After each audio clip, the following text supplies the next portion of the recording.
పుట్టదు అంటారు కదా. అందువల్ల పరమేశ్వరు యొక్క అనుజ్ఞ మీకు లభించింది.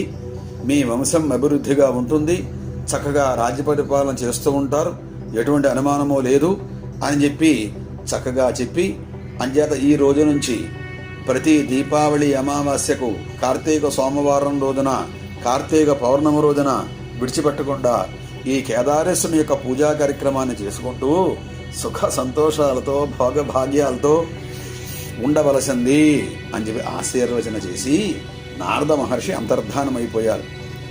ఈ మహారాజు గారు చాలా సంతోషించి, మహానుభావుడు పార్వతీ పరమేశ్వరుడు చేసినటువంటి కేదార వ్రతం కదా అది, ఈశ్వర పూజా కార్యక్రమం చేసిన తోరం నాకు దొరికింది, ఎన్ని జన్మల భాగ్యమో ఇది, అందువల్ల నేను విడిచిపెట్టకుండా ఈ పూజా కార్యక్రమం చేస్తాను అని ప్రతి సంవత్సరము కూడా చేస్తూ చక్కగా ఆనందంగా కాలక్షేపం చేస్తూ ఉన్నాడు. అక్కడి నుంచే